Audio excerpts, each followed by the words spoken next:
My roommate said I lack boundaries just because I took her clothes without asking. Can you imagine? It's not her fault. If not for that party, I wouldn't even bother. This is the story of Zariah, who kept borrowing people's clothes until it caught up with her. Before we begin, tell me where you're watching from in the comments. I want to know how far this story travels. Zariah grew up in a quiet neighborhood outside Atlanta. Her family was average. Lights always on, fridge always full. They weren't rich, but they weren't struggling. She had everything she needed, yet she learned early to notice the differences, to measure herself against others. Who had the better outfits, the better hair, the kind of attention she craved but never got? She had always been pretty. Clear skin, soft eyes that drew people in without trying. Her beauty became a shield. She guarded it like it was her most precious possession. One breakout, one blemish, and her mood could spiral for days. Her reflection wasn't just an image, it was a report card of her value. College in Houston was supposed to be a fresh start. New city, new people, a chance to rewrite herself. But campus life was dazzling and overwhelming. Girls floated by in outfits that screamed money, confidence, and style. Their phones constantly clicked, posting curated snapshots online. Zariah's dorm room felt muted in comparison. Her closet felt invisible. She told herself she was fine with simple. She told herself attention didn't matter. But then, standing before her first dorm party, music pumping through the walls, she stared at her wardrobe and felt small. Everything she owned seemed to belong to someone else, a version of herself she didn't like, didn't want. And then the thought slithered in. If I just borrow something, I can give it back. It didn't feel wrong, it felt clever, safe, smart. The first item she borrowed was Camille's cropped jacket. Camille's door was open, as it often was. Music played softly from her phone, bathroom steam drifting in the hallway. The jacket sat on the chair, warm from the dryer. Zariah's heart pounded. She touched the fabric, soft, perfect, like it had been waiting for her. I'll just wear it tonight, return it in the morning, she whispered to herself. The mirror transformed her. She felt taller, lighter, more visible. At the party, people noticed. Phones came out. Compliments buzzed. She smiled, silent and satisfied. By morning, she returned the jacket. Folded, neatly placed. Camille never noticed. Zariah carried that quiet victory like a secret trophy. Borrowing could be harmless, innocent, rewarding. Then came Naya's gold necklace, returned promptly with a thank you. A pair of heels from Brielle, returned with a smile. Each item she borrowed offered her a glimpse of herself she didn't know she could be, admired, envied, followed. Her reflection became a place of validation. The online attention, the fire emojis, the subtle messages from people she barely knew, it all reinforced her belief. This was harmless. She began to plan, observing dorm rooms, studying doors left unlocked, remembering who had what. Borrowing became a strategy, a ritual. Each piece she touched was another step toward the image she wanted. The mirror never lied. The posts never lied. One night, as she adjusted Naya's necklace in the soft glow of her lamp, she hesitated. A twinge of guilt passed, but it was fleeting. She posted the picture anyway. Comments flooded immediately. Heart eyes, fire emojis, admiration from classmates. Someone she barely knew asked where she got it. She typed, deleted, typed again, and sent a vague reply. Not Naya, not yet. She told herself she would return it in the morning, but morning came with noise, laughter in the hall, knocks for notes, distractions. The necklace stayed, warm against her collarbone, heavy with the thrill of attention she had taken for herself. By the week's end, Zariah had moved from jackets to necklaces, scarves to shoes, small accessories, careful, deliberate, yet increasingly bold. Each borrowed piece reinforced her desire to be seen. The mirror showed a girl who belonged, even if she had borrowed the belonging. And then it happened. The first glimpse of something shiny she hadn't planned to touch. A dress hanging on the dorm drying wire, sunlight catching its fabric like it was daring her. Zariah paused. Her fingers itched. She imagined how it would look in the mirror, in the hall, in photos. Just for one moment, she thought, one step closer to being the girl everyone noticed. If you were in her shoes, would you leave it alone or just try it on for a moment? Comment below. I need to know what you would do. Her pulse raced. That single glance at the dress carried the same excitement and danger she had felt the first time she borrowed Camille's jacket. Only this time, the stakes felt higher, more intoxicating. She didn't yet know the chain of events it would set off, the friends it would hurt, the mess it would leave behind, but she was already reaching for it. Welcome to Tales by Daisy. I am happy to have you join this community. Before the drama unfolds, make sure you subscribe, like the video, and comment your location below. I'd love to know where you're watching from. Zariah held the dress against her body, sunlight glinting off the fabric. For a moment, she forgot everything, the rules, the friendships, the quiet warnings she had buried under layers of excitement. She imagined walking through the dorm hallways, heads turning, whispers following her like a trail of admiration. The thrill pulsed through her, intoxicating and sharp. One step closer, she told herself, and no one would ever know. One step closer, and she could be the girl everyone noticed. By the next day, the dress was folded neatly on her bed, waiting. She didn't dare wear it just yet, not with the thrill still raw in her hands. But she couldn't stop thinking about it, couldn't stop picturing herself in it, capturing attention she had always wanted but never dared to demand. The pile on her bed had grown heavier. Jackets, necklaces, scarves, shoes, each item a secret bridge to the admiration she craved. The thrill wasn't just in wearing them anymore. It was in knowing she controlled the image she presented to the world. She became meticulous. She memorized who had what, who left doors unlocked, who would notice immediately if something went missing. Borrowing became a game, a strategy she had mastered. Don't forget to subscribe. Yet the game was starting to show cracks. Naya had started asking questions about her missing necklace. A casual check-in turned sharper when Zariah brushed it off. Brielle noticed her heels hadn't returned. Rumors started to swirl in group chats. Subtle at first, almost like whispers caught in a hallway. Zariah felt eyes following her in the cafeteria, in class, in hallways. But she shrugged it off. They were just jealous. They didn't understand. "You're taking it too far," Danielle said one evening, leaning against the doorframe of her dorm. His voice was calm, almost warning. "You're not just borrowing anymore. People are noticing. You need to stop before it catches up with you." Zariah laughed softly, brushing a strand of hair behind her ear. "I'm careful," she said, more to convince herself than him. "It's nothing." But she felt it anyway, the first twinge of guilt, like a quiet pulse beneath her excitement. She ignored it. She had control. She had the shine. That was all that mattered. The next weekend, the first confrontation came. Brielle stormed into Zariah's room, her arms crossed, voice low but fierce. "Where's my blouse?" she demanded, eyes scanning the piles. Zariah froze. She knew exactly where it was, the bottom of the heap, folded carefully. But she couldn't bring herself to hand it over immediately. I haven't seen it," Zariah said, her voice trembling. Brielle's gaze didn't waver. "Don't lie. I know it's here. You need to return it now." The tension in the room was electric. Zariah's heart hammered. Every borrowed item now a witness to her choices. She realized that the thrill she had chased, the attention, the shine, the control, was starting to crack under the weight of reality. Her friends collected their items, slamming doors behind them. She was left alone with her pile, the neat folds now just a reminder of how far she had pushed herself. But her eyes drifted to the drying wire outside. At the top, a shiny dress caught the sunlight again. It glimmered, tempting, impossible to ignore. Minutes later, she was outside, holding the fabric, imagining the reactions if she wore it. She told herself one night, just one, then back to the owner. No harm, no one would notice. The moment she slipped into the dress in her room, the mirror confirmed her fears and her thrill at once. Heads would turn, eyes would follow, phones would click. She span slowly, letting the fabric catch the light, feeling invincible. If you were in her shoes, would you leave it there or take the risk? Comment below. I want to know what you would do.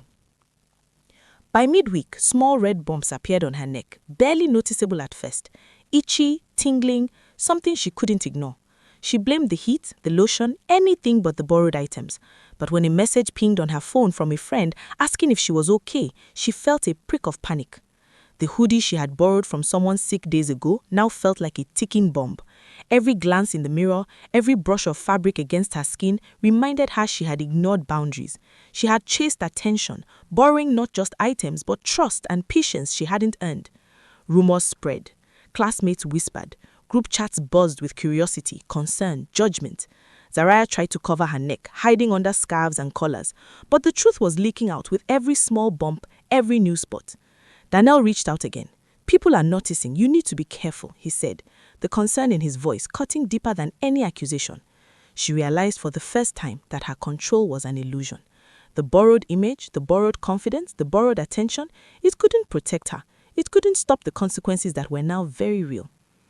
The following day, she woke to a rush of heat across her skin, bumps spreading faster than she expected. Anxiety coiled in her chest. Her obsession with belonging and her careless borrowing had tangible consequences now. The whispers became a chorus. Her borrowed items, once her secret trophies, now felt like witnesses to her recklessness. Every step she took on campus, every glance she made felt heavy with scrutiny. Invitations stopped, friendships strained. Even Danielle, who had once guided her gently, looked at her with disappointment, not judgment. Her room was cluttered with piles, hoodies, scarves, dresses, necklaces, each item a story, a choice, a step she had taken toward attention but away from integrity. She sat on her bed, exhausted, itching, anxious, and finally aware of the cost of her actions. The shiny dress on the drying wire, her most recent thrill, now felt like a spotlight. Her phone buzzed. Videos, pictures, messages from classmates showing exactly what she had taken. Exposure she could not control. She realized the web she had spun with borrowed items, and borrowed approval had caught her entirely. If you were Zariah, would you confront it? Would you return everything? Comment below. I need to know how far you would go to make it right. The campus felt smaller now, like every hallway and classroom had shrunk to a corridor of judgment. Zariah moved cautiously, long-sleeved, pulled over her bumps, scarves wrapped tight, trying to hide the evidence. But hiding only made her notice the eyes all the more. Whispers followed her like a shadow she could not shake. Her phone never stopped buzzing. Notifications from group chats, videos from classmates showing her red-spotted neck, even a clip of the shiny dress she had taken folded on the drying wire. People were talking, some in curiosity, some in judgment, some with outright amusement. Each ping sent a jolt of panic through her. She hadn't just borrowed clothes, she had borrowed trouble, and it had come home with her. At lunch, she barely touched her food. Every glance from a table of girls made her heart race. Their eyes weren't admiring anymore. They were calculating, whispering, connecting dots she had tried to hide. She realized the thrill of attention had flipped into scrutiny. The same likes and comments she had chased now felt like a cruel joke. Daniel appeared that afternoon, leaning against the doorway of the cafeteria. "Zariah," he said quietly, voice low so others couldn't hear. "I told you this would catch up. You can't keep borrowing everything without paying a price. Now it's here and you can't ignore it." She looked at him, desperation and shame tangled in her chest. I didn't think it would," her words faltered. The excuses that had carried her this far no longer felt adequate. "You thought it was harmless, but you borrowed more than items. You borrowed trust, safety, and respect, and now you are paying the price." By evening, invitations she had once expected were gone. Friends who had smiled at her photos now avoided eye contact. Classmates who had once admired her style now whispered behind her back. The realization hit hard.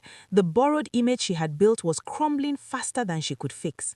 Back in her dorm room, she surveyed the piles. Jackets, scarves, necklaces, shoes, handbags, all neat, all folded, but each item now a glaring reminder of her choices. The shiny dress, once a symbol of thrill, now felt heavy in her hands.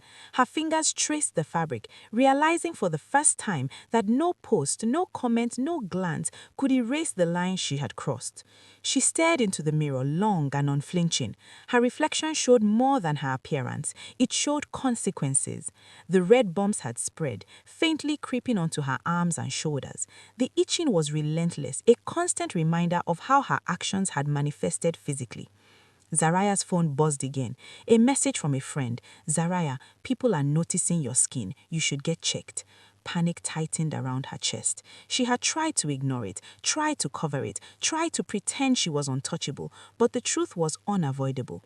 She booked an appointment at the campus clinic, heart pounding with dread.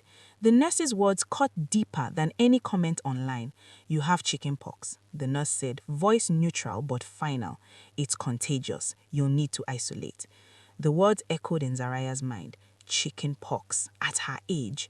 The bumps, the itching, the isolation, it was all a direct consequence of the choices she had made, of the borrowed items, of the thrill she had chased without thinking. Isolation felt like a cage. Her room, once a playground of borrowed treasures, now felt suffocating. She couldn't escape the piles, couldn't ignore the evidence of her recklessness. Each item, each piece of jewelry, each dress was a reminder of her choices. She tried to distract herself, schoolwork, scrolling social media, but every glance at her phone brought more judgment. Classmates had already begun to connect the dots. The necklace, the jacket, the shiny dress, and now the illness. Rumors spread faster than she could react. If you were Zariah, what would you do in her place? Face it openly or hide? Comment below. I need to know how far you would go to handle this. The weekend arrived with a storm of exposure.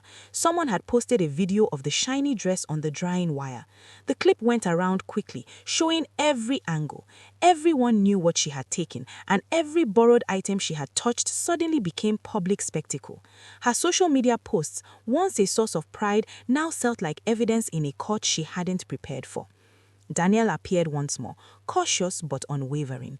"Zariah," he said softly, "you wanted to belong, but you forgot what belonging really costs. It's not about attention, it's not about clothes or posts or likes. You can borrow those things, but respect, trust, integrity, they aren't borrowed, they are earned, and you've just learned that the hard way." Zariah felt the weight of his words crush her pride. The likes, the comments, the attention, they were meaningless now. What mattered was the broken trust, the whispers, the public exposure. She had chased belonging in all the wrong places and lost herself in the process. The itchy red spots on her neck and arms flared again.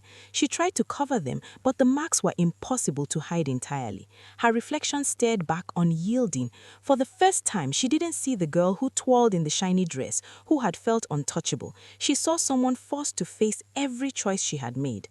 Her fingers hovered over the pile of borrowed clothes. The dress, scarves, necklaces, shoes, they were no longer trophies. Each item was a story, a secret, a consequence. She realized that the validation she had sought online was fleeting, temporary, fragile, and now the truth was permanent.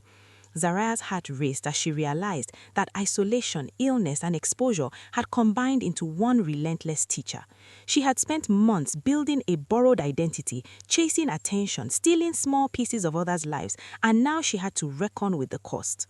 The sun dipped behind the buildings outside her window, casting long shadows across her room. Zariah's reflection in the mirror caught her eye once more. Her skin, her eyes, the dress on the drying wire, they were all part of the same lesson. No post, no comment, no borrowed glow could shield her from it. She took a deep breath, realizing that the only way forward was acknowledgement. Slowly, deliberately, she picked up the shiny dress from the top of the pile. Sunlight glinted off the fabric as she held it in her hands. The thrill was gone. All that remained was the weight of choices made and the consequences she could no longer ignore. Zariah's reflection stared back, patient and unflinching. She folded the dress carefully, placing it on her desk. Each item in the pile was next. Each necklace, scarf, jacket, and shoe was a step towards understanding what belonging truly costs. The whispers outside continued. Messages pinged, videos circulated. But for the first time, Zariah felt something heavier, stronger than fear or shame. Clarity.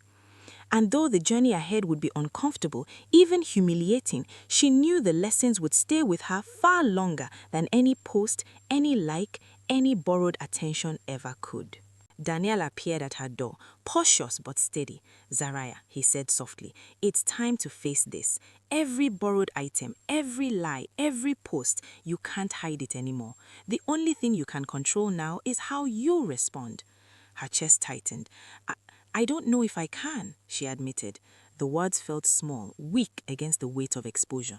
"You can," he said. "It starts with acknowledgement, returning everything, owning your mistakes, and learning why you did it in the first place." Zariah took a deep breath. The chickenpox spots itched, reminding her that consequences weren't just social, they were physical, unavoidable. She started with the necklaces, placing each back in its rightful place. Then the scarves, folded carefully. Each item felt like a confession, a tiny apology without words. When she reached the dresses, her hands trembled. The shiny dress, the one that had begun her descent, gleamed under the morning sun.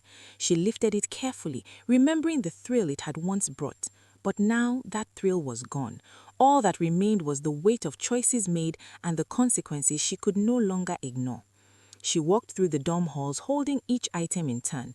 Whispers followed, but she ignored them. For the first time, the eyes watching weren't judgment, they were witnesses to accountability. She returned each borrowed piece personally, each handoff a small act of restoration. Some classmates spoke softly, others nodded in acknowledgement, and a few avoided eye contact, still wary, but the burden on her chest lightened slightly with each return. By the time she reached the drying wire, the dress in her hands, her stomach twisted. She had risked everything for it, and now she had to place it back where it belonged. Sunlight hit the fabric, making it gleam as if it were alive, whispering temptations she no longer wanted to hear. She folded it gently and draped it across the wire, her fingers lingering for a moment. The action felt final, irreversible. She had learned that some things, trust, integrity, self-respect, could never be borrowed. Returning to her room, the piles felt different. No longer trophies, they were reminders of choices and consequences. Zariah sank on her bed, exhausted, embarrassed but aware. The red spots itched, but now they served as a physical reminder of the cost of carelessness. Danielle stayed a moment longer, watching quietly. Belonging isn't about what you wear or who notices you. It's about who you are when no one is looking. You wanted to belong, but you forgot yourself along the way. Zariah nodded, swallowing hard. He was right. All the attention, the Instagram likes, the borrowed glow, they were meaningless. What mattered was respect, honesty, and integrity. The lesson was hard, public, and unforgettable. She thought about the girls she had wronged, the friendships strained, and the reputation she had damaged. Some doors would stay closed, some trust might never return, but she had faced her actions instead of hiding. That alone felt like a small victory. Weeks later, as the campus buzzed with life, Zariah moved differently. Her style was simpler, her posts less curated, her focus inward rather than on admiration. The piles of borrowed clothes were gone, replaced with her own possessions and memories of lessons learned. She noticed how attention now followed natural confidence, not stolen glances. Zariah looked at her reflection in the mirror one last time that night. The girl who twirled in the shiny dress, seeking validation at any cost, was gone. In her place was someone humbler, aware, and wiser. The itch of chickenpox would fade, but the lesson would remain. She closed her eyes and allowed herself a quiet smile. For the first time in months, she didn't need validation from anyone. She had discovered what belonging truly costs and what it earns. No posts, no comments, no borrowed glow could ever replace honesty and self-respect. And in that truth, Zariah finally felt whole.